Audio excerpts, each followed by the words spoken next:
Donc la première chose à faire est d'extraire le fichier de ressources dans mon dossier de travail. Donc bouton droit de la souris, extraire, et je l'extrais dans mon dossier de travail.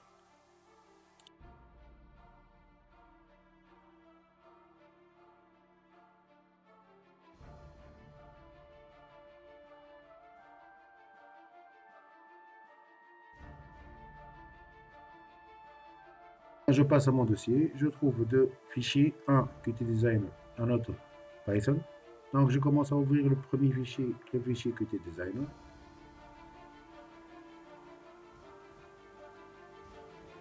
Donc je vois qu'il lui manque quelques éléments, donc je vais essayer de terminer ces éléments.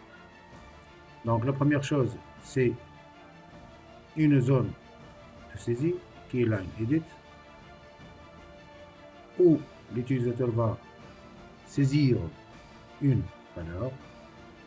Donc je vais la renommer, bouton droit de la souris, Object Name, puis il manque un bouton, Push Button, c'est-à-dire lorsque je clique sur ce bouton, le programme s'exécutera pour m'afficher le message adéquat. Et enfin, il me reste un label de résultat.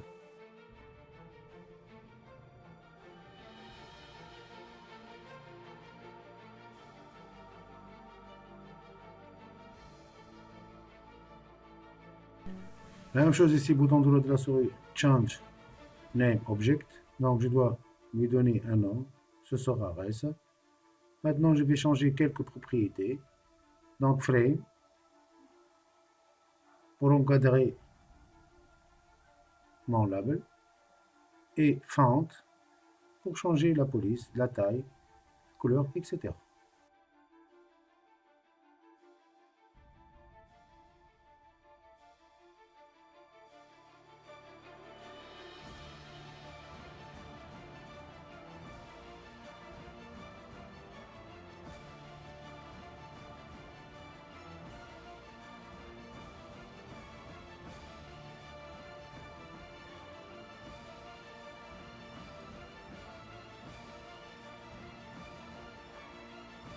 Revenons maintenant à notre dossier. Donc, maintenant, on va prendre le fichier Tony et je vais l'éditer avec un éditeur Tony.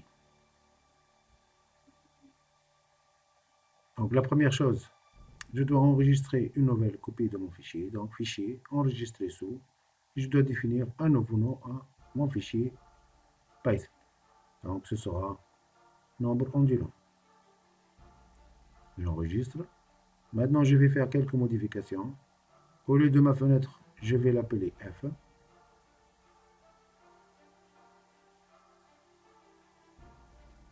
Maintenant, je reviens côté design pour modifier le nom de l'objet bouton.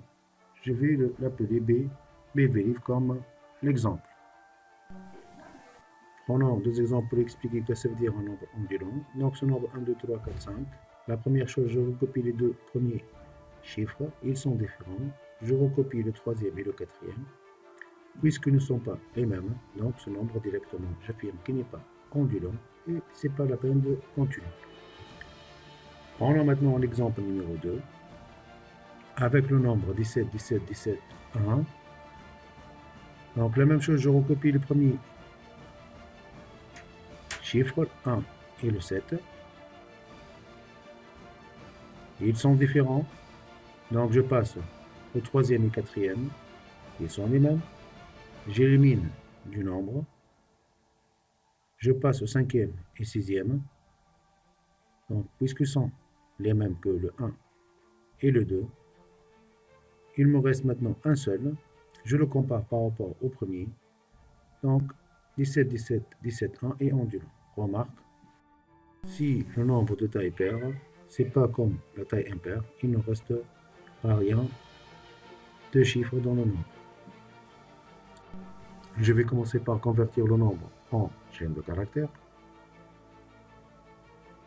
Puis je vais prendre dans deux objets, ou mettre dans deux objets, C1 et C2, le premier et le deuxième caractère, c'est-à-dire le CH de 0 et le CH de 1.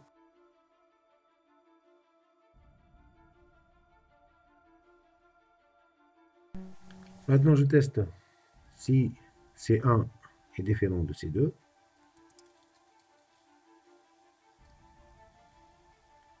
Donc, je continue mon travail. Donc, c'est simple maintenant. Tant que ma chaîne n'est pas devenue vide ou de taille 1, et le CH de 0 égal à C1, et le CH de 1 égal à C2, donc, tout simplement, j'élimine deux caractères de ma chaîne. Donc, CH, elle va recevoir CH de 2 jusqu'à la fin.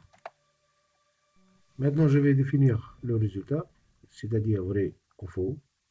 Donc, je teste si la chaîne est vide ou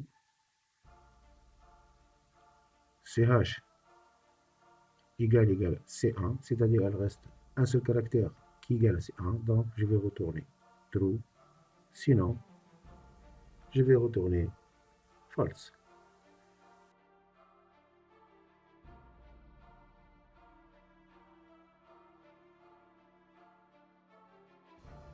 Passons maintenant à la fonction play qui, suite au clic sur le bouton, elle s'exécute.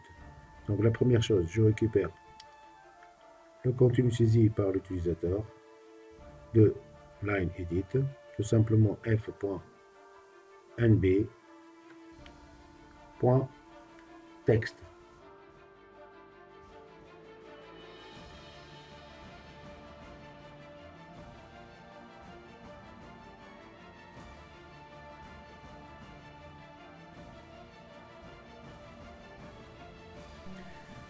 Vérifions maintenant la valeur saisie par l'utilisateur. Est-ce qu'elle est correcte? La première chose, est-ce que c'est un nombre avec la fonction isDigit? Puis, est-ce que elle est supérieure à 100? Donc, si isDigit est false et le nombre n'est pas supérieur à 100, donc on va écrire le message veuillez introduire une valeur supérieure à 100.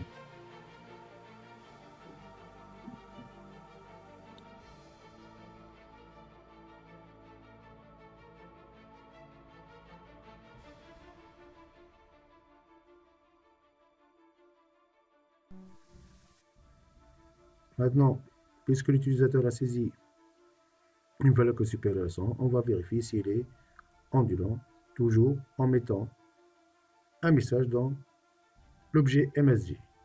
Donc, if ondulant de int de ch. Donc, mon message sera ce nombre est ondulant. Sinon, je vais écrire le nombre n'est pas ondulant.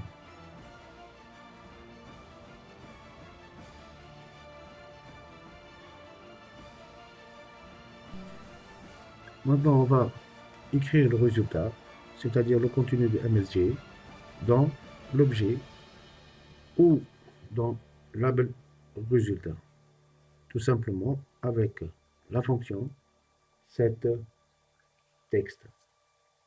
Donc f.res, nom de label, point, la fonction et setText, entre parenthèses, MSG, mon objet MSG.